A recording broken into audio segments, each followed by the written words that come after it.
ஆசிரியர்களுக்கு வணக்கம். Old question paper எடுத்து பார்த்தீங்கன்னா, சில உளவியல் அறிஞர்கள் பேர் ரிப்பீட்டடாக கொடுத்துட்டே இருப்பாங்க. பாவ்லோ, மாஸ்லோ, பியாஜே, ஸ்கின்னர் இந்த மாதிரி நிறைய பேர் வருவாங்க. இதில் நம்ம எரிக்சனும் மாஸ்லோவும் ஆல்ரெடி பார்த்துட்டோம். அவங்கள பற்றி டீட்டெயிலாக பார்த்து டெஸ்ட்டும் எழுதிட்டோம். இன்றைக்கி நம்ம ஒரு முக்கியமான ஆளுமை அவங்கள பற்றி பார்க்க போகிறோம். இவரை பற்றியும் நிறைய டைம் கேட்பாங்க. இவரை பற்றி சொல்லணுன்னா, இவரோட கோட்பாடுகளாகட்டும், இவரோட கற்றல் தாக்கங்களாகட்டும் ரொம்ப ஈஸியாக தான் இருக்கும். ஒரு டைம் கவனிச்சாவே நமக்கு மறக்கவே மறக்காது. அந்தளவுக்கு ஈஸியாக தான் இவர் சொல்லியிருப்பார்.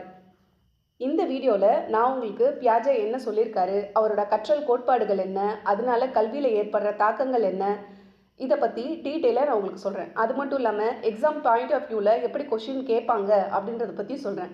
ஒரு டைம் நீங்கள் பார்த்தீங்கன்னாவே உங்களுக்கு ரொம்ப ஈஸியாயிரும். அதுக்கப்புறம் நீங்கள் புக்கில் படிக்கும்போது அது இன்னும் உங்களுக்கு சுலபமாக புரிய ஆரம்பிச்சிடும். கிளாஸ் பார்க்கலாங்களா? பியாஜே அப்படின்னாவே என்ன கேட்பாங்கன்னா, ஃபஸ்ட்டு பியாஜே சொன்னது அறிதிறன் வளர்ச்சி படிநிலை கோட்பாடு. எப்படி கொஷின் கேட்பாங்க? அறிதிறன் வளர்ச்சி படிநிலை கோட்பாட்டை சொன்னது யார் அப்படின்னு கொடுத்துட்டு 4 ஆப்ஷன்ஸ் கொடுத்துருப்பாங்க. அது யாருன்னா பியாஜே. இவரோட நேமை மறந்துடக்கூடாது. இவருக்கும் அறிதிறன் வளர்ச்சிக்கும் நெருங்கிய தொடர்பு இருக்குது. அறிதிறன் வளர்ச்சி அப்படின்ற ஒரு பாயிண்ட் வந்ததுனாவே அது பியாஜே தான். சரிங்களா? இவர் எந்த நாட்டு அறிஞர்னா சுவிட்சர்லாந்து. இவர் என்ன பண்ணார்னா, குழந்தைகளோட அறிவுத்திறன் எப்படி வளருது அப்படின்றத பற்றி ஆய்வு செஞ்சு அவரோட முடிவுகளை வெளியிட்டார். இது எல்லா அறிஞர்களாலும் ஒத்துக்கொள்ளப்பட்டது. அதை பற்றி இப்போ நம்ம டீட்டெயிலாக பார்க்கலாம். இந்த பாயிண்ட்டு இம்பார்ட்டன்ட். என்னென்னா, அவரோட கருத்துப்படி அறிதிறன் வளர்ச்சின்றது கண்டினியூஸாக வருங்களாம். அதாவது இது ஒரு தொடர்ச்சியான மற்றும் வரிசை கிரகமானது. அதாவது எந்த இடத்துலையும் இது ஸ்டாப் ஆகாது. ஒரு இது கற்றுக்கிட்டாங்கன்னா, குழந்தைங்க ஒரு செயலை கற்றுக்கிட்டாங்கன்னா அடுத்தடுத்து அவங்களுக்கு அறிதிறன் வளர்ச்சி வளர்ந்துக்கிட்டே தான் போகும் அப்படின்னு சொல்லி இவர் சொல்கிறாரு. ஃபஸ்ட்டு அறிதிறன்னா என்னன்னு தெரியணும். புலன் உறுப்புகள் என்னென்ன? புலன் உறுப்புகள் கண், காது, மூக்கு, வாய் இதெல்லாம் சொல்லுவோம் இல்லைங்களா? இந்த புலன் உறுப்புகள் மூலமாக நம்ம ஒரு தகவல்களை பெறுறோம். அதாவது கண் மூலமாக பார்க்குறோம், அது ஒரு தகவல் பெறுறது மாதிரி தானே. காது மூலமாக கேட்குறோம், மூக்கு மூலமாக அதுவுமே ஒரு உணர்றோம். என்னென்னா, என்ன ஸ்மெல் வருது, குட் ஸ்மெல்லா பேட் ஸ்மெல்லான்னு பிரித்தறிகிறோம்ல. அப்போ இதெல்லாமே ஒரு தகவல் தான். அந்த தகவல்களை சேகரித்து சுருக்கி நமக்கு எப்போ தேவையோ அதை நினைவு கூர்ந்து அந்த விஷயத்தை பற்றி ஆராய்ஞ்சு புரிஞ்சுக்கிறது தான் அறிதிறன் அப்படின்னு சொல்கிறாங்க. ஃபார் எக்ஸாம்பிள், இப்போ நம்ம ஸ்கூட்டியில் போயிட்டுருக்கும்போது எங்கேயாவது ஒரு இடத்துல ஏதாவது டயர் அந்த மாதிரி பொருட்களை எரிக்கும்போது அது நம்ம உடலுக்கு ஆகாது, அது தீங்கானது தானே. அப்போ நம்மளை அறியாமலேயே ஆட்டோமேட்டிக்காக நம்ம மூக்க மூடுவோம், இல்லை அந்த இடத்துல சுவாசிக்க மாட்டோம். அது எப்படி வேலை செய்யுது, அது என்னன்றதை நம்ம புலன் உறுப்பு மூக்கு மூலமாக உணர்ந்து நம்ம மூளைக்கு அந்த தகவல்களை கடத்துது. இதனால ஆட்டோமேட்டிக்காகவே நம்மளோட கை மூக்க முடிக்குது. இதுலேருந்து என்ன தெரியுது? இதனால நம்ம இந்த புகையை சுவாசிக்கக்கூடாது அப்படின்றத நம்ம உணர்றோம். அப்போ புலன் உறுப்புகள் மூலமாக ஒரு விஷயத்தை புரிஞ்சு அதுக்கு தகுந்த மாதிரி நடக்கிறது தான் அறிதிறன். அறிதிறன் செயல்கள் அப்படின்னா என்னென்னா, உலகத்தை பற்றி தெரிஞ்சுக்க உதவுற மன ரீதியான செயல்பாடுகளை தான் அறிதிறன் செயல்கள் அப்படின்னு சொல்கிறாங்க. அதாவது கவனம், சிந்தனை, ஆராய்ந்தறிதல் இது எல்லாமே அறிதிறன் செயல்களுக்கு கீழே வரும். ஃபார் எக்ஸாம்பிள், இப்போ வேர்ல்டு வார் நடந்துட்டுருக்கு இல்லைங்களா, இதை கூட சொல்லலாம். இப்போ பியாஜே இந்த அறிதிறன் வளர்ச்சி நிலைகளை 4ஆக பிரிச்சிருக்காரு. அதாவது பிறந்த குழந்தையிலேருந்து பெரியவங்க வரைக்கும் அறிதிறன் வளர்ச்சி நிலை எப்படி இருக்குது அப்படின்னு சொல்லிட்டு 4ஆக பிரிச்சிருக்காரு. அதை பார்க்கலாம். பியாஜே சொன்ன இந்த 4 நிலைகளையும் குழந்தைங்க ஒவ்வொரு ஸ்டேஜாக கடப்பாங்க. ஃபஸ்ட்டு என்னென்னா புலன் இயக்க நிலை அப்படின்னு சொல்கிறாங்க. இந்த வளர்ச்சி படிநிலைகள் பியாஜேவோட வளர்ச்சி படிநிலைகளில் ஃபஸ்ட்டு புலன் இயக்க நிலை. நம்ம இதை பற்றி டீட்டெயிலாக பின்னாடி பார்ப்போம். ஜஸ்ட்டு என்னென்ன நிலை இருக்குது அப்படின்றத தெரிஞ்சுக்கோங்க. ஏன்னா இது எக்ஸாமில் கேட்குறாங்க. அதாவது குறிப்பிட்டு சொல்லணுன்னா வயசை தான் கேட்குறாங்க. பியாஜேவின் புலன் இயக்க நிலை எந்த வயதிலிருந்து ஆரம்பமாகிறது அப்படின்னு சொல்லியும் கேட்டிருக்காங்க டைரெக்டாகவே. 0 to 2. அதாவது இந்த ஸ்டேஜில் குழந்தைங்க தங்களோட புலன்கள் மற்றும் உடல் அசைவுகள் மூலமாக உலகத்தை கற்கிறாங்க அப்படின்னு சொல்கிறாரு. செகண்ட் ஸ்டேஜ் செயல்பாட்டுக்கு முந்தைய நிலை. இது 2 to 7 வயசில் வருதுங்களாம். இந்த ஸ்டேஜில் தான் குழந்தைங்க தங்களோட மொழியை பயன்படுத்த தொடங்குறாங்க. அதாவது பேசுறது, அம்மா அப்பா அதை கொண்டு வாங்க, இது எனக்கு வேணும், பிடிக்கும் பிடிக்காது அப்படின்னு மொழியை பயன்படுத்துகிறாங்க. மற்றும் அடையாளங்கள் மூலம் சிந்தித்தல். இந்த குறியீடுகள் மூலமாக குழந்தைங்க சிந்திப்பாங்க இல்லைங்களா? ரவுண்டு ஷேப்னால் அது இப்படி இருக்கும், வாட்டர் பாட்டில்னால் அது இப்படி இருக்கும் அப்படின்னு சொல்லிட்டு ஷேப்ஸ் மூலமாக குழந்தைங்க புரிஞ்சுக்கிறது இந்த ஸ்டேஜில் இருந்து தான் அப்படின்னு சொல்கிறாங்க. தேர்டு வந்து பருப்பொருள் செயல்படு நிலை. இது வந்து ரொம்ப இம்பார்ட்டன்ட்ங்க. ஏன்னா ஸ்டேஜ் 7 to 11 நிறைய எக்ஸாமில் இதை பற்றி தான் நிறைய கொஷின் கேட்டிருக்காங்க. அதாவது பருப்பொருள் செயல்படு நிலையை பேஸ் பண்ணி நிறைய கொஷின்ஸ் வந்திருக்கு ஓல்டு கொஷின் பேப்பரில். நான் அதை சொல்கிறேன். இது வந்து 7 to 11 வரைக்கும் தர்க்க ரீதியாக இங்கே தான் சிந்திக்கிறாங்க. அதாவது இந்த ரீசனிங் அந்த மாதிரிலாம் சொல்லுவாங்க இல்லைங்களா, அது எல்லாமே இந்த ஸ்டேஜ்லேருந்து தான் குழந்தைங்களுக்கு ஸ்டார்ட் ஆகுது அப்படின்னு சொல்லி பியாஜே சொல்கிறாரு. ஃபோர்த் ஒன் வந்துட்டு முறையான செயல்படு நிலை, அதாவது செயல்படு நிலை அப்படின்னு சொல்லுவாங்க. இது வந்து 11 வயசுக்கு மேலே. இந்த ஸ்டேஜில் குழந்தைங்க எப்படி இருப்பாங்கன்னா, கற்பனை திறன் வந்து ரொம்ப அதிகமாக இருக்கும். அது மட்டும் இல்லாமல் திட்டமிட்டு சிந்திக்கும் திறன் வந்து இங்கே அதிகமாக இருக்கும் அப்படின்னு சொல்கிறாங்க. அதாவது இந்த மாதிரி டைமில் தான் குழந்தைங்க நிறைய கவிதை எழுதுவாங்க. அவங்களோட கற்பனை திறன் அதிகமாக இருக்கும். அதனால தான் இந்த 11 வயசுக்கு மேலே இந்த ஸ்கூல்லலாம் பார்த்திங்கன்னா ப்ராஜெக்ட் மெத்தடு அதெல்லாம் நிறைய கொடுப்பாங்க. சரிங்களா? அதாவது 6th மேலே அப்போ குழந்தைங்க இருப்பாங்க. அப்போ அவங்களோட கற்றல் முறையே இந்த விளையாட்டு முறை கல்வியிலேருந்து இந்த மாண்டிச்சோரி அந்த மாதிரி கல்வி முறையிலேருந்து மாறி கல்வி முறை வந்து வேறு ஸ்டேஜுக்கு கொண்டு போவாங்க. அப்போ இதுதான் செயல்படு நிலை. ஏன்னா இந்த ஸ்டேஜில் தான் குழந்தைங்களுக்கு இந்த கற்பனையாகவும் திட்டமிட்டு சிந்திக்கும் திறனும் வளரும் அப்படின்னு சொல்கிறாங்க. ஒவ்வொரு ஸ்டேஜை பற்றியும் இப்போ நம்ம பின்னாடி பார்ப்போம்.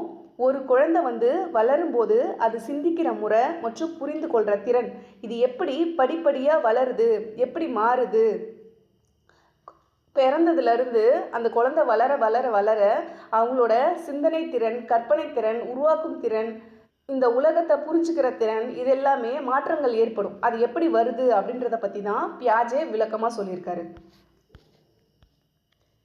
அவரோட அந்த 4 நிலைகளை பார்க்கறதுக்கு முன்னாடி இவரோட அறிவு வளர்ச்சி கோட்பாட்டை நம்ம தெளிவாக தெரிஞ்சுக்கணும். குழந்தைங்க பிறந்ததுக்கப்புறம் அவங்க ஒவ்வொரு ஸ்டேஜாக வளரும்போது அவங்கள சுற்றி புதிய அனுபவங்களை நிறைய கற்றுக்குவாங்க. இந்த அனுபவங்கள் தான் இந்த உலகத்தை அவங்களுக்கு புரிஞ்சுக்கிறதுக்கு உதவுது. இதை வந்து பியாஜே 2 நிலையில் விளக்குறாரு. நாம் பார்த்த அந்த 4 நிலைகள் வேறு, அது இல்லாமல் 2 நிலையை பற்றி அவர் சொல்கிறாரு. என்னென்னா அறிவு ஒருங்கிணைத்தல், இணங்குதல். அதாவது குழந்தைங்க வந்து தாங்கள் கற்றுக்கிற புதிய விஷயத்தை சிதற விடாமல் மனசுக்குள்ளே ஒரு ஒழுங்குமுறைப்படி அடுக்கி வைப்பாங்களாம். அதுக்கு பேர் ஒருங்கிணைத்தல் அப்படின்னு சொல்கிறாங்க. செகண்ட் வந்து இணங்குதல். சுற்றுச்சூழலுக்கு ஏற்ப, அதாவது அவங்க வளர்ந்துட்டுருக்க என்விரான்மெண்ட்டுக்கு ஏற்ப தன்னைத்தானே மாற்றிக்கொள்வது. இதில் 2 செயல்பாடுகள் இருக்குது அப்படின்னு சொல்கிறாங்க.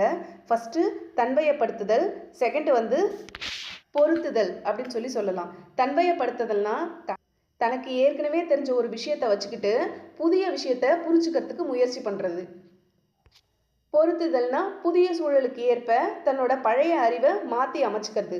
இதுக்கு எக்ஸாம்பிளாக என்ன சொல்கிறாங்கன்னா, இப்போ ஒரு குழந்தை பிறக்குதுன்னு வச்சுக்கோங்க. அது பிறக்கும்போது தாய்ப்பால் மட்டும்தான் அந்த குழந்தை சாப்பிட்டுட்ருக்கும். அதோட ஜீரண அமைப்பு வந்து அப்போ எப்படி இருக்குன்னா, பாலை மட்டும்தான் கிரகிச்சிக்கும். பால் மட்டும்தான் அந்த குழந்தைங்களுக்கு போதும். அப்போ இதுவே 6 month ஆஃப்டர் என்ன பண்ணுவாங்க, கொஞ்சம் கொஞ்சமாக இந்த மசிச்ச கூழ் உணவு, காய்கறி இது மாதிரிலாம் கொடுக்க ஆரம்பிப்பாங்களா. அதாவது திட உணவு குழந்தைங்களுக்கு இன்ட்ரடியூஸ் பண்ணுவாங்க. அப்போ என்ன ஆகும்னா, குழந்தைங்களோட அந்த வயிறு வந்து சமநிலை பிறழ்வு ஏற்படும். அப்போ அந்த ஸ்டேஜில், அதாவது 6 மாதத்துக்கு மேலே நம்ம திட ஆகாரம் கொடுக்க ஆரம்பிக்கும் போது அந்த குழந்தைங்களுக்கு லைட்டாக மோஷன் போக ஆரம்பிக்குங்களா. அது ஏன்னா அதை வந்து ஏற்றுக்கிறதுக்கு அந்த உடம்பு வந்து தன்னைத்தானே பக்குவப்படுத்திக்கும். அப்போ கொஞ்ச நாளையில் அந்த மோஷன் கூடமே ஸ்டாப் ஆகிட்டு அந்த திட உணவுப் பொருட்களை அதை ஜீர்ணிக்கிற வகையில் அந்த ஜீரண அமைப்பு வந்து மாற்றமடையும். இது போல தான் குழந்தைங்களோட அறிதிறன் கட்டமைப்பும் அப்படின்னு சொல்கிறாங்க. அதாவது அந்த குழந்தைங்க எதிர்கொள்கிற சிக்கலான கருத்துக்களை கூட தன்வயப்படுத்தி அதை ஏற்றுக்கிற வகையில் மாற்றம் அடையிறது. புரியுதுங்களா? இதை தான் பியாஜே சொல்கிறாரு. அதாவது இதுக்கு பேர் தான் அறிதிறன் கட்டமைப்பு அப்படின்னு சொல்கிறாங்க. இந்த மாதிரி ஸ்டேஜில் தான் அறிவுத்திறன் வளர்ச்சி ஏற்படுது அப்படின்னு சொல்கிறாரு. இதை பியாஜே சுருக்கமாக எப்படி சொல்கிறாங்கன்னா, உடல் எப்படி தன்னோட உணவுக்கு ஏற்ப தன்னைத்தானே மாற்றிக்குதோ அதே போல் குழந்தைகளோட மூளையும் புதிய சிக்கலான கருத்துக்களை சந்திக்கும் போது தன்னை தகவமைத்து கொள்ளுது அப்படின்னு பியாஜே சொல்கிறாரு. இதை தான் அறிவு வளர்ச்சி அப்படின்னு சொல்கிறாங்க. இப்போ நமக்கு அறிதிறன் அப்படின்னா என்னன்னு தெரியணும். அறிஞர் நெய்சா, இது இம்பார்ட்டன்ட். அறிஞர் நெய்சா வந்து என்ன சொல்கிறாருன்னா, நம்மளோட புலன் உறுப்பு கண், காது, மூக்கு இதெல்லாம் வருது இல்லைங்களா, இது மூலமாக தகவல்களை சேகரித்து சுருக்கி விரிவுபடுத்தி நினைவு கூறுறது தான் அறிதிறன் அப்படின்னு சொல்கிறாரு. அறிதிறன் செயல்கள் அப்படின்னா வெளி உலகத்தை பற்றி தெரிஞ்சுக்க உதவுற மன ரீதியான செயல்பாடுகள் தான் அறிதிறன் செயல்கள் அப்படின்னு சொல்கிறாங்க. அதாவது வெளி உலகத்தில் என்னென்ன நடக்குதோ அதை கவனிக்கிறது, அதை சிந்திக்கிறது, அதை ஆராய்ச்சி செய்கிறது, அது மட்டும் இல்லாமல் ஒரு ப்ராப்ளம்னா அந்த பிரச்சனைகளுக்கு தீர்வு காண்றது, இது எல்லாமே அறிதிறன் செயல்களுக்கு அடிப்படையாக அமையுது அப்படின்னு சொல்கிறாங்க. இப்போ தான் பியாஜேவோட இம்பார்ட்டண்டான டாபிக் வரும். இது வரைக்கும் நம்ம சொன்னதெல்லாம் பியாஜே என்ன சொன்னார், அறிதிறன்னா என்ன, அறிதிறன் வளர்ச்சினா என்ன அப்படின்றத பற்றி நம்ம பார்த்தோம். இது இன்ட்ரோ தான், சரிங்களா? ஏன்னா இது புரிஞ்சுதுன்னா இதுக்கப்புறம் வர்றது எல்லாமே ஈஸியாக இருக்கும். அதாவது அறிதிறன் வளர்ச்சி நிலைகள், பியாஜே சொல்கிற அந்த 4 நிலைகள் இதை பேஸ் பண்ணி தான் இருக்கும். இப்போ நாம் பார்க்க போகிறது ரொம்ப இம்பார்ட்டன்ட். ஏன்னா எக்ஸாம் பாயிண்ட் ஆஃப் வியூவில் இதிலிருந்து தான் நிறைய கொஷினே எடுத்திருக்காங்க. அதனால் இதை நல்லா கவனிங்க. ஃபஸ்ட்டு புலன் இயக்க நிலை. இது குழந்தைங்களோட தன்னோட ஐம்புலன்கள் மற்றும் உடல் அசைவு மூலமாக உலகத்தை கற்றுக்கிறது. அடிப்படை செயல்கள் இந்த டைமில் தான் குழந்தைங்க பார்க்கறது, தொடுறது, பொருட்களை பிடிக்கிறது, அந்த ஜூஸ்லாம் கொடுத்தா அந்த உறிஞ்சி குடிக்கிறது, இந்த செயல்கள் மூலமாக அவங்க டேட்டாவை கலெக்ட் பண்ணுவாங்களாம். ஏதாவது ஒரு விஷயத்தை பார்க்கறது மூலமாகவோ தொடுறது மூலமாகவோ அவங்க நிறைய விவரங்களை இந்த ஸ்டேஜில் சேகரிக்கிறாங்க அப்படின்னு சொல்கிறாங்க. இந்த நிலைக்கு இன்னொன்றும் சொல்லுவாங்க. என்னென்னா மொழி உதவியின்றி காணப்படும் நிலை. அதாவது இந்த ஸ்டேஜில் குழந்தைங்களுக்கு மொழியே தேவையில்லையும். அதாவது 0 to 2 வயசு வரைக்கும் குழந்தைங்களுக்கு பெருசாக மொழி உதவி இல்லாமலே அவங்களால கற்றுக்க முடியும் அப்படின்னு சொல்கிறாங்க. எக்ஸாம்பிளாக சொல்லணும்னா 6 மாத குழந்தைங்க கிட்ட ஒரு பாலை நீட்டினா அது கையும் காலையும் பிடிச்சிட்டு அதை 2 கை 2 காலையும் யூஸ் பண்ணி அதை பிடிக்க முயலுமா. ஆனால் கைகளையும் கால்களையும் தனியாக நம்மளால் இயக்க முடியும் அப்படின்ற அந்த தெளிவு அந்த குழந்தைங்களுக்கு இருக்காது. ஆனால் இதே 8 மாத குழந்தைங்க கிட்ட இந்த பால் கொடுத்தோம்னா 2 கையை மட்டும் வச்சுக்கிட்டு அந்த பந்தை பிடிக்கும்.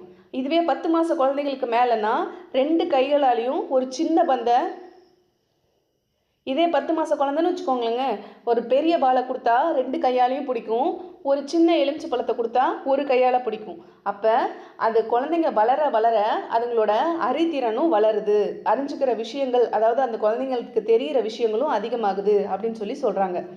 இது போலவே ஒரு பொருளை எடுக்கணும்னா எவ்வளோ தூரம் நம்மளால் கை நீட்டி எடுக்க முடியும் அப்படின்ற விஷயங்களும் குழந்தைங்க புரிஞ்சுக்குவாங்க. அதாவது இந்த ஸ்டேஜில் 0 to 2 ஸ்டேஜில் குழந்தைங்க இவ்வளோ விஷயங்களை புரிஞ்சுக்குவாங்க அப்படின்னு சொல்கிறாங்க. அது மட்டும் இல்லாமல் ஒரு பொருள் நம்ம கண்ணு முன்னாடி இருக்குது அப்படின்னா அந்த பொருள் இந்த உலகத்தில் இருக்குதுன்னு நினைப்பாங்க. அந்த பொருளை நம்ம மறைச்சி வச்சிட்டோம்னா அது இந்த உலகத்திலேயே இல்லை அப்படின்ற தாட்டு அந்த குழந்தைங்களுக்கு இருக்கும். அதாவது பொருளின் நிலைத்த தன்மை பற்றி குழந்தைகள் அறிந்து கொள்ளும் வயது எதுனா 0 to 2 அப்படின்னு சொல்லலாம். அடிப்படை நினைவு எல்லாமே இந்த ஸ்டேஜிலேருந்து தான் ஆரம்பிக்குது. எதையும் தெரிஞ்சுக்கணும் அப்படின்ற ஆர்வமும், முயன்று தவறி கற்றல் மூலமாக சூழ்நிலைகளை புரிஞ்சுக்கணும் அப்படின்ற ஒரு எண்ணமும் இந்த குழந்தைங்களுக்கு இந்த 0 to 2 வயசில் ஏற்படும். சுருக்கமாக சொல்லணும்னா குழந்தைங்களோட செயல்பாடு நுண்ணறிவு, பார்த்தல், பற்றுதல், உறிஞ்சுதல், அதான் நான் சொன்னேன் இல்லைங்களா, இது எல்லாமே எங்கே ஸ்டார்ட் ஆகும்னா இந்த 0 to 2 இந்த வயசில் தான் ஸ்டார்ட் ஆகும் அப்படின்னு சொல்கிறாங்க. ஆனால் இந்த ஸ்டேஜில் எது இருக்காதுன்னா மொழியை பயன்படுத்த தெரியாது, குறியீடுகளை உபயோகிக்க தெரியாது. இதுதான் இந்த ஸ்டேஜுக்கான நிலை அப்படின்னு பியாஜே சொல்கிறாரு. இப்போ செகண்ட் ஸ்டேஜ் பார்க்கலாம். செகண்ட் ஸ்டேஜ் செயலுக்கு முற்பட்ட நிலை 0 to 2. அது என்னென்னா இந்த பருவத்தில் குழந்தைங்க சிந்தனை தர்க்க ரீதியாக வளர்ந்துருக்காது, அதாவது லாஜிக்கல் அந்த ரீசனிங் மாதிரிலாம் வளர்ந்துருக்காது. ஆனால் உயிர் இல்லாததுக்கு உயிர் கொடுக்கறது, இந்த பொம்மையெல்லாம் வச்சுட்டு விளையாடுவாங்கள்ல அந்த ஸ்டேஜ் இதெல்லாம். அதாவது இந்த ஸ்டேஜில் தான் மொழி வளர்ச்சி ஸ்டார்ட் ஆகுது. சொற்களை சின்ன சின்ன சொற்களை குழந்தைங்க யூஸ் பண்ணுவாங்க. தன்னோட தேவைகளுக்கு என்னென்ன சொற்கள் வேணுமோ அதெல்லாம் தெரிஞ்சு வச்சுப்பாங்க. அதுக்கான பயன்களும் அவங்களுக்கு புரியும். கொஞ்சம் கொஞ்சமாக இந்த வேர்ட்ஸுக்கெல்லாம் மீனிங் குழந்தைங்களுக்கு இந்த ஸ்டேஜில் தான் புரியும். இதில் முக்கியமாக சொல்லணுன்னா உயிரற்ற ஜட பொருட்களை கூட உயிர் உள்ளவை அப்படின்னு நினச்சி அது கூட விளையாட ஆரம்பிப்பாங்க. அதாவது சின்ன குழந்தைங்களுக்கு நான் தண்ணி, அதாவது பொம்மை இருக்குது இல்லைங்களா, அந்த பொம்மைக்கு நான் தண்ணி ஊற்றுறேன், அதுக்கு சாப்பாடு கொடுக்குறேன், அதுக்கு ட்ரெஸ் போடுறேன், அதை நான் என்னோடய பக்கத்துலேயே வச்சு ஹக் பண்ணி படுத்துக்கிறேன், இந்த மாதிரிலாம் சொல்கிற குழந்தைங்க 0 to 2 வயசு 2 to 7 ஏஜில் இருப்பாங்க. நெக்ஸ்ட்டு அவங்களுக்கு இருக்கிற ஒரு ப்ராப்ளம் என்னென்னா மையப்படுத்துதல். ஒரு பொருளோட பல தன்மைகளை கவனிக்காமல் ஏதாவது ஒரு தன்மையை மட்டும் வச்சுக்கிட்டு இதுதான் கரெக்டு அப்படின்னு கொஞ்சம் அடமண்ட்டாக இருப்பாங்க. எக்ஸாம்பிளாக சொல்லணுன்னா இதை நம்ம நிறைய அனுபவிச்சிருப்போம்.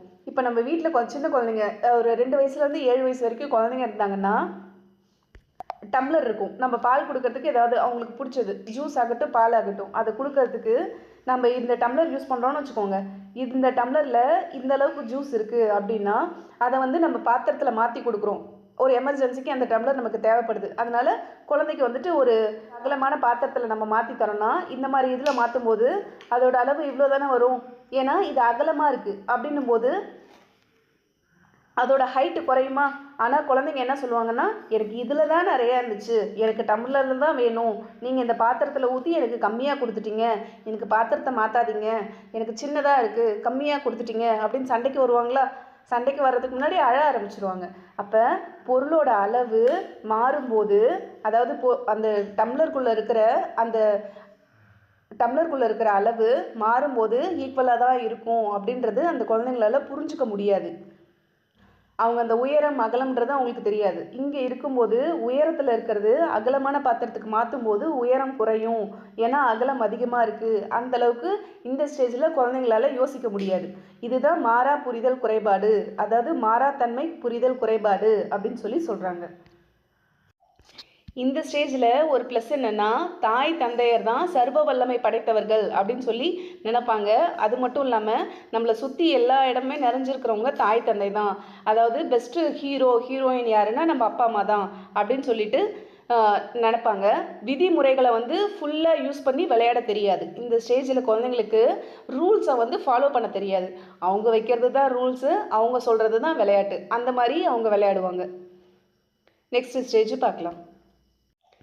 நெக்ஸ்ட் ஸ்டேஜ் பருப்பொருள் நிலை. இது ரொம்ப இம்பார்ட்டன்ட், எக்ஸாமுக்கு நிறையா டைம் கேட்டிருக்காங்க. பருப்பொருள் நிலையோட வயசு என்னன்னு கேட்டிருக்காங்க. பியாஜே சொன்ன 7 to 11 வயசுக்குள்ளே இருக்கிற அந்த நிலை எதோட சம்மந்தப்பட்டது, பருப்பொருள் நிலையுடன் சம்மந்தப்பட்டது, இந்த மாதிரியும் கொஷின்ஸ் கேட்டிருக்காங்க. அது மட்டும் இல்லாமல் சிச்சுவேஷனை சொல்லி இது பியாஜேவோட எந்த நிலையில் வரும் அப்படின்னு கொஷின் கேட்டிருக்காங்க. இது வந்து பேப்பர் 2க்கு படிக்கிறவங்க தயவுசெய்து நல்லா பார்த்துக்கோங்க. பேப்பர் 1க்கு படிச்சுட்டு இருக்கவங்களாம் ஃபஸ்ட்டு அந்த 2 நிலை இருக்கு இல்லைங்களா, அதை நல்லா கவனிச்சுக்கோங்க. ஏன்னா பேப்பர் 2ல் தான் இந்த பருப்பொருள் நிலையை பற்றி நிறைய கொஷின்ஸ் வந்திருக்கு. இந்த ஸ்டேஜில் குழந்தைங்க வந்து தன்னோட புலன்கள் உதவி இல்லாமல் அனுபவங்கள் மூலமாக சிந்திப்பாங்க. இங்கே வந்து அவங்களுக்கு புலன்களே தேவைப்படாது, தன்னோட அனுபவங்கள் மூலமாக அவங்க சிந்திச்சு முடிவுகளை எடுப்பாங்க. ஆனால் அந்த அனுபவங்களால் மட்டும்தான் சிந்திக்க முடியுமோ ஒழிய அதை தாண்டி அவங்களால சிந்திக்க முடியாது. அவங்க அனுபவங்கள் மட்டும்தான் கை கொடுக்கும், அதை தாண்டி சிந்தனை அவங்களுக்கு இந்த ஸ்டேஜில் வராது. எக்ஸாம்பிளாக சொல்லணும்னா அத்தை வீட்டுக்கு போகணும் அப்படின்னு வழி கேட்டால் அவங்க அத்தை வீட்டுக்கு வழி எப்படி போகணும் அப்படின்னு சொல்லி கேட்டால் குழந்தைங்களுக்கு வந்து வழி சொல்ல தெரியாது. ஆனால் நம்மளை கரெக்டாக அந்த வீட்டுக்கு கூட்டிகிட்டு போய் இதுதான் எங்கள் அத்தை வீடு அப்படின்னு சொல்லி காமிப்பாங்க அவங்களால. ஏன்னா அந்த குழந்தைங்க அடிக்கடி அத்தை வீட்டுக்கு போய் அனுபவம் இருக்கும் அப்படின்றதுனால அந்த இடத்துல அனுபவம் தான் அந்த குழந்தைக்கு உதவியாக இருக்குமோ ஒழிய அவங்களோட சிந்தனை அந்த அளவுக்கு வளர்ந்துருக்காது அப்படின்னு சொல்லி பியாஜே சொல்கிறாரு. அதே சமயம் ஒரு பொருட்களோட பண்புகளை பற்றி ஒரே நேரத்தில் அந்த குழந்தைங்களால் சிந்திக்க முடியும், மாறாத்தன்மையை அதுங்க வந்து புரிஞ்சுப்பாங்க அப்படின்னு சொல்கிறாங்க. அது மட்டும் இல்லாமல் இந்த வகைப்படுத்துதல், வரிசைப்படுத்துதல், இடம் காலம் சார்ந்த தொடர்புகள் இதில் எல்லாத்துலேயும் அவங்க திறன் பெற்றிருந்தாலும் முழுசாக தெளிவு கிடைக்காது அப்படின்னு சொல்கிறாங்க. அதாவது கண்ணுக்கு தெரியாத கற்பனையான விஷயங்களை பற்றி அந்த குழந்தைங்க இந்த ஸ்டேஜில் சிந்திக்கிறது கஷ்டம் அப்படின்னு சொல்கிறாங்க. ஆனால் ஒரு செயலை தழகீழாக செஞ்சாலும் அதோட ஆரம்ப நிலையை அடைய முடியும் அப்படின்னு புரிஞ்சுக்குவாங்க. அதாவது 2 + 3 5 வருமா, அப்போ 5 - 3 = 2. இந்த இதை வந்து குழந்தைங்களால புரிஞ்சுக்க முடியும் அப்படின்னு சொல்கிறாங்க. பொருட்களோட பண்புகளை கவனிக்கிறது, ஒரு பொருளோட நீளம் அகலம் இதோட பண்புகளை எல்லாம் அவங்க புரிஞ்சுக்குவாங்க. அது மட்டும் இல்லாமல் நான் சொன்னலைங்களா அந்த மாறாத்தன்மை, ஒரு பொருளோட வடிவம் மாறினாலும் அதோட அளவு மாறாது அப்படின்றத அவங்க தெளிவாக புரிஞ்சுப்பாங்க. அதாவது அகலமான பாத்திரத்தில் இருக்கிற தண்ணியை அதே நீளமான பாத்திரத்தில் ஊற்றினாலும் 2 அளவும் ஒன்று தான் அப்படின்றது இந்த ஸ்டேஜில் அவங்களுக்கு புரியும். அது மட்டும் இல்லாமல் விளையாட்டை பற்றி அதோட விதிமுறைகளை எல்லாத்தையுமே அந்த குழந்தைங்க புரிஞ்சுப்பாங்க. விதிமுறைகளை யூஸ் பண்ணி விளையாட்டு இந்த குழந்தைங்களுக்கு செட் ஆகும். இதில் முக்கியமாக ஒரு பாயிண்ட் சொல்லணும்னா குற்றங்களை நோக்கத்தோட அடிப்படையில் ஆராயாமல் அதோட அளவோட அடிப்படையில் தான் மதிப்பிடுவாங்க. அதாவது ஒரு குற்றம் நடந்ததுன்னா என்ன நோக்கத்துக்காக நடந்துச்சு அப்படின்னு அந்தளவுக்கு அவங்களால சிந்திக்க முடியாது. ஆனால் இவன் நிறைய தப்பு பண்ணிட்டான், எந்த அளவில் தப்பு பண்ணியிருக்காங்க, கொஞ்சமாக பண்ணியிருக்காங்களா அதிகமாக பண்ணியிருக்காங்களா அப்படின்ற அளவோட அடிப்படையில் தான் குற்றங்களை வந்து மதிப்பிடுவாங்க. நம்ம நெக்ஸ்ட் பார்க்க போகிறது கருத்தியல் நிலை. வந்து 11 வயசுக்கு மேலே. இது அறிவாற்றலோட உச்ச நிலை அப்படின்னு சொல்கிறாங்க. இங்கே தான் ஒரு குழந்தையோட சிந்தனை வந்து முதிர்ச்சி அடையுது. அதாவது அருவ சிந்தனை, கண்ணுக்கு தெரியாத விஷயத்தை பற்றியும் அதோட தத்துவங்களையும் இந்த 11 வயசுக்கு மேலே சிந்திக்க முடியும் அப்படின்னு சொல்கிறாங்க. எதிர்கால சிந்தனை, இப்போ இருக்கிற நிலையை தாண்டி எதிர்காலத்தில் என்ன நடக்கும் அப்படின்றத அவங்களால கற்பனை செஞ்சு கூட பார்க்க முடியுமா. அறிவியல் அணுகுமுறைனா ஒரு பிரச்சனைக்கு சாத்தியமான காரணங்களை யூகிச்சு அதை சோதிச்சு பார்த்து சரியான முடிவை எடுப்பாங்க. இப்போ விஞ்ஞானிகள் மாதிரியே நிறைய பேர் பார்த்துருக்கீங்களா, அப்துல் கலாம் மாதிரியே நான் ராக்கெட் விடுறேன் அப்படின்னு சொல்லிட்டு குட்டி குட்டி சேட்டிலைட் எல்லாம் உருவாக்கி இருந்தாங்கல்ல, அதுதான் அதெல்லாம் இந்த ஸ்டேஜில் தான். விஞ்ஞானிகள் மாதிரியே அவங்க செய்கிறது எல்லாத்தையும் யோசிக்கிறது, அவங்க செஞ்சு முடித்த சாதனைகள் எல்லாத்தையும் படித்து பார்க்கறது, அதெல்லாம் நாமளும் பரிசோதனை செய்யலாம் அப்படின்னு சொல்லிட்டு ஆர்வம் ஏற்படுறது, இந்த மாதிரி சோதிக்கிற திறன்கள் எல்லாமே இந்த கருத்தியல் நிலையில் வரும். அதாவது 11 வயசுக்கு மேலே வரும். இந்த ஸ்டேஜில் தான் 4 பாட்டிலில் நல்லா கலராக இருக்கிற அந்த லிக்விடெல்லாம் வச்சுக்கிட்டு 2 கலரை மேட்ச் பண்ணால் பச்சை நிறத்தை உருவாக்குவாங்க. அதாவது ஏதாவது 2 கலரை மேட்ச் பண்ணால் புதுசாக ஒரு கலர் வரும் அப்படின்னு சொல்லிட்டு, அது கூட இன்னொரு கலர் ஆட் பண்ணால் வேறு கலர் வருமா அப்படின்னு சொல்லிட்டு, நானும் சயின்டிஸ்ட் தான் அப்படின்ற ரேஞ்சில் அவங்க யோசிக்கிற ஸ்டேஜ் இதுதான். இதை என்ன பண்ணுவாங்கன்னா, இந்த 4 பாட்டிலுக்கும் ஏபிசிடி அப்படின்னு பேர் வைப்பாங்க. அப்போ இந்த 2 இது மேட்ச் பண்ணுறாங்க இல்லைங்களா, அதை ஏபியை சேர்த்துறா சிடி வந்து என்ன பண்ணுது அப்படின்ற மாதிரி நிறைய யோசிப்பாங்க. இந்த மாதிரி புதுசாக கண்டுபிடிக்கிற குழந்தைங்களாம் பார்த்துருக்கீங்களா? வீட்டில் ஏதாவது ஒரு டாய்ஸ் இருந்ததுன்னா, அதாவது சின்ன குழந்தைங்க வச்சு விளையாடுற டாய்ஸ், ஒரு 2 to 7 வயசு இருக்கிற குழந்தைங்க வச்சு விளையாடுற டாய்ஸ் எல்லாம் எடுத்து அதை பிரித்து அந்த ஸ்பேர் பார்ட்டெல்லாம் எடுத்து புதுசாக ஒரு பொம்மையை உருவாக்குவாங்க. இதெல்லாம் இந்த 11 வயசுக்கு மேலே இருக்கிற குழந்தைங்க சூப்பராக செய்வாங்க. எந்த ஒரு விளையாட்டையுமே சமூக அமைப்போட விதிமுறைகளை வந்து ஃபாலோ பண்ணி எல்லாரும் ஒன்று கூடி விளையாடணும், அந்த ரூல்ஸை எல்லாத்தையும் கரெக்டாக ஃபாலோ பண்ணணும் அப்படின்னு நினைக்கிறவங்க இவங்க தான். வேறு யாராவது தப்பாக விளையாண்டா கூட ரூல்ஸ் இதுதான் அப்படின்னு சொல்லி ஆர்கியூ பண்ண ஆரம்பிப்பாங்க. அப்போ விதிமுறைகளை வந்து கரெக்டாக ஃபாலோ பண்ணுவாங்க. அதே சமயம் தன்னோட தேவைக்கு தகுந்த மாதிரி விதிமுறைகளை மாற்றவும் செய்வாங்க. நம்ம இதுக்கு முன்னாடி பார்த்த ஸ்டேஜில் குற்றங்களை வந்து அளவின் அடிப்படையில் தானே மதிப்பிடுவாங்க. ஆனால் இந்த ஸ்டேஜில் வந்துட்டு குற்றங்களோட பின்னணி நோக்கம் என்ன அப்படின்றத யோசிக்க ஆரம்பிப்பாங்க. எந்த கருத்தையும் மற்றவங்களோட இடத்துல இருந்து சிந்திக்கிற வயசு தான் இந்த கருத்தியல் நிலை அப்படின்னு சொல்லலாம். இப்போ நம்ம பியாஜேவோட 4 நிலைகள் பார்த்துட்டோம். இது ரொம்ப இம்பார்ட்டன்ட். இதை ஒரு டைம் நல்லா பார்த்துக்கோங்க. கருத்தியல் நிலை, புலன் இயக்க நிலை, அது எந்த வயசு, இது ரொம்ப இம்பார்ட்டன்ட். இது நல்லா பார்த்துக்கோங்க. இப்போ நெக்ஸ்ட்டு என்ன பார்க்க போகிறோம்னா, பியாஜேவோட கருத்துக்களோடது கல்வி தாக்கங்கள், கல்வியில் என்னென்ன தாக்கங்கள் உருவாச்சு அப்படின்னு சொல்லி பார்க்கலாம். பியாஜேவோட கொள்கைப்படி குழந்தைங்க வந்து வெறும் தகவல்களை பெறுறவங்க கிடையாது, அவங்க வந்து தங்களோட அறிவை வந்து உருவாக்குறவங்க. இதுக்கு அடிப்படையில் தான் கல்வி முறை இருக்குது அப்படின்னு சொல்கிறாங்க. என்னென்னா செயல்வழி கற்றல். குழந்தைங்க வந்து பாடப்புத்தகத்தை படித்து மட்டும் கற்றுக்காம செயல்கள் மற்றும் பயிற்சிகள் மூலமாகவே சிறந்த அறிவை பெற முடியும்.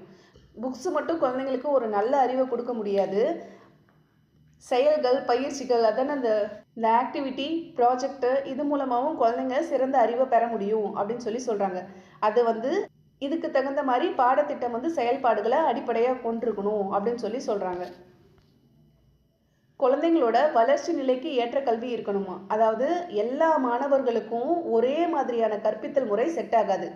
ஒவ்வொரு குழந்தைங்களோட வயசு மற்றும் அவங்களோட வளர்ச்சி நிலை, அதாவது அவங்களோட அறிதிறன் வளர்ச்சிக்கு ஏற்ப கல்வி முறை இருக்கணும் அப்படின்னு சொல்கிறாங்க. சுய கண்டுபிடிப்பு முறை. ஆசிரியர்கள் வந்து எல்லாத்தையுமே சொல்லிக் கொடுக்காம மாணவர்களும் கொஞ்சம் கற்றுக்கணும், மாணவர்களும் கொஞ்சம் தெரிஞ்சுக்கிட்டு அவங்க வந்து ஆன்சரை கொண்டு வரணும் அப்படின்னு சொல்லிட்டு உண்மையை கண்டுபிடிக்கிற வழிவகையை மாணவர்களுக்கு கொடுக்கணும் அப்படின்னு சொல்கிறாங்க. இது மூலமாக மாணவர்கள் வந்து சிந்திக்கும் திறனை வந்து தூண்டும் அப்படின்றது தான் பியாஜேவோட கருத்து. இதை வந்து நம்ம மேக்ஸில் வந்து நிறைய யூஸ் பண்ணுவாங்க. பார்த்துருக்கீங்களா? எடுத்துக்காட்டு சம்மில் ஒரு 4 சம் தான் கொடுத்துருப்பாங்க. ஆனால் அதுவே பயிற்சி கணக்குகளில் 20 சம் இருக்கும். இதெல்லாம் எதுக்காக இப்படி கொடுக்குறாங்கன்னா, குழந்தைங்களோட சிந்தனை திறனை தூண்டுறதுக்காக. சரிங்களா? இது மேக்ஸில் மட்டும் இல்லை, சயின்ஸ்லேயுமே இருக்கும். அதனால தான் இப்போ சயின்ஸு, சோஷியலு, இந்த மாதிரி இங்கிலீஷில் கூடமே இருக்கும். இந்த மாதிரி புக்ஸ்லலாம் கீழே பார்த்தீங்கன்னா சிந்தனை வினாக்கள் அப்படின்னு சொல்லி தனியாகவே கொடுத்துருப்பாங்க. மாணவர்களோட சிந்திக்கும் திறனையும் அவங்களோட அறிவு வளர்ச்சியும் தூண்டுற வகையில் கேள்விகளை கேட்கறது. இதன் மூலமாக குழந்தைங்களோட அறிதிறன் வளர்ச்சி தூண்டப்படும். குழந்தைங்கள நீங்கள் சின்ன பையன்தான் இவனுக்கு ஒன்றும் தெரியாது அப்படின்னு ஒதுக்க முடியாது. நீங்கள் பார்த்துருக்கீங்களா, இந்த 9th to 12th வரைக்கும் இருக்கிற டீச்சர்ஸ்க்கு இது நிறைய பேர் அனுபவிச்சிருப்பாங்க.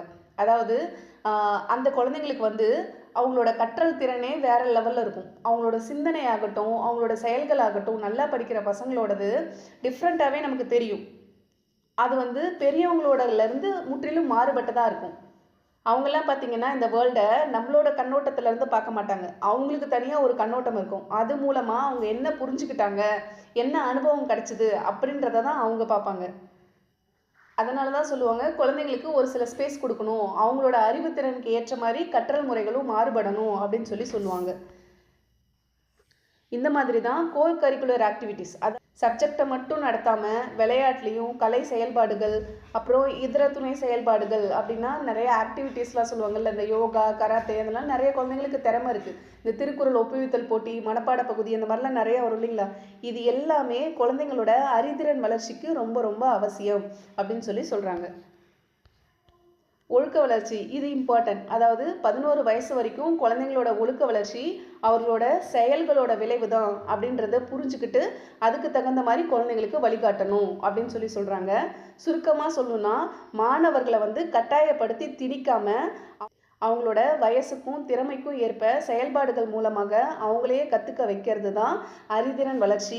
இதுதான் பியாஜேவோட கல்வி முறை அப்படின்னு சொல்கிறாங்க. இதில் இம்பார்ட்டன்ட் எதுன்னு பார்த்தீங்கன்னா, பியாஜேவோட கல்வி விளைவுகள் இம்பார்ட்டன்ட், அப்புறம் அவர் சொன்ன 4 நிலைகள் இது இம்பார்ட்டன்ட். இது முடிச்சதுக்கப்புறம் நீங்கள் புக் எடுத்து படித்து பார்த்தீங்கன்னா பியாஜேவை பற்றி கிளியராகவே உங்களுக்கு புரிஞ்சிடும். சரிங்களா? இந்த டாப்பிக்கான டெஸ்ட்டுக்கு தயாராகிக்கோங்க. மறக்காமல் உங்கள் ஃப்ரெண்ட்ஸ்க்கும் ஷேர் பண்ணுங்கள். நல்லதே செய்வோம், நல்லதே நடக்கும். நன்றி.